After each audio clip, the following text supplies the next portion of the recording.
as the COVID started, the use of social media among the youth, especially the teenager girls. It also started in a very revolutionary way, which resulted in extremely negative scenario. Resultant, what happened was lots of the girls from the tier 2, tier 3 cities fall in the trap of love jihad. As I must say that you all are privileged that you live in the national capital, and you are being privileged that you have been born and brought up and protected in a very safe environment, going to English medium schools. But every girl is not so much fortunate as we all are. So, since 2020, my office rescued several girls who were being trapped,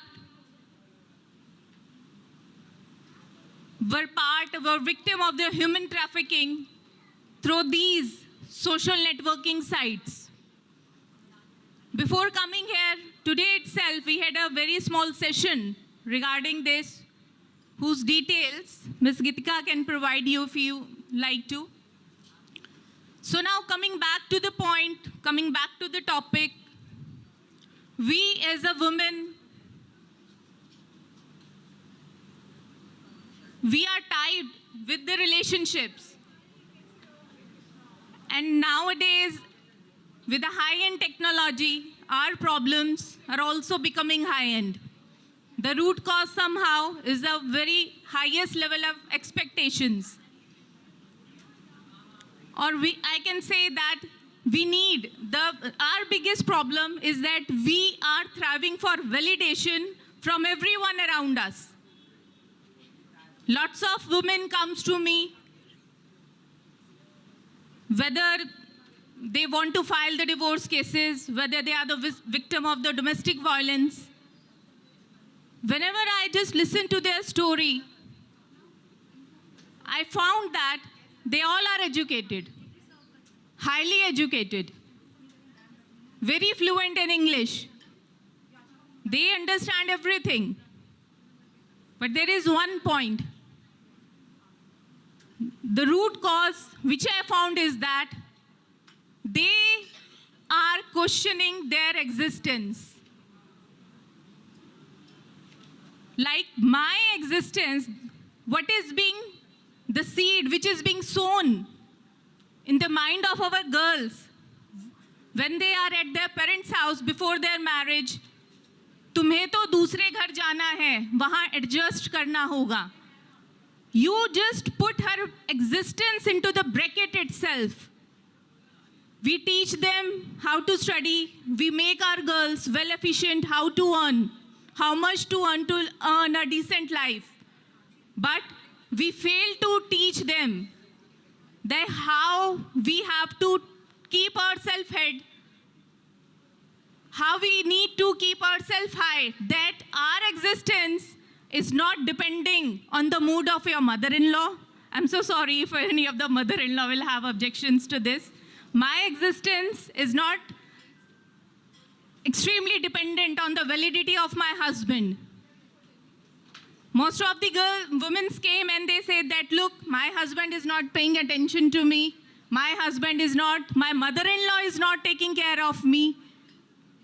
So every time I just tell them that, look, all the answers are within you. If you will think that my existence is zero, I don't exist, then there is no one in this world who can extend a helping hand to you. So, ladies out there, please don't seek your validation. Keep your head high. Keep yourself strong. Make yourself a strong personality. Another thing, being a victim of domestic violence and then going for the different sort of cases, filing for divorce, or they'd been contesting divorce from the other side. And sometimes it has been like some physical abuse, the victims of physical abuse also. One of the thing, I'm not saying that you should not go to just fight for your right. But there is, from this platform, I like to share a very important, powerful tool to be adopted by the women is change your lifestyle, keep yourself mental strong, and adopt the biggest tool when you are facing abusive relationship, that is the tool of silence. This world is not ruled by the sumo wrestlers. This world is ruled by the women.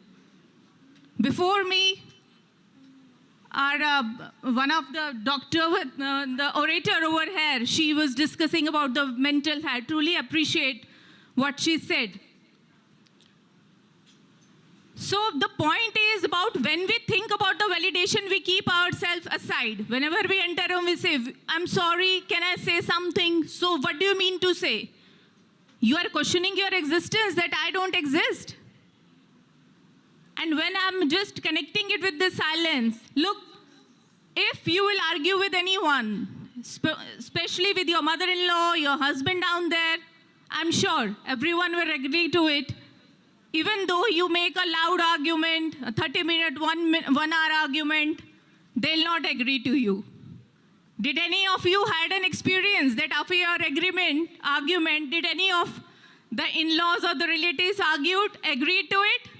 Did they? So adopt the tool of silence.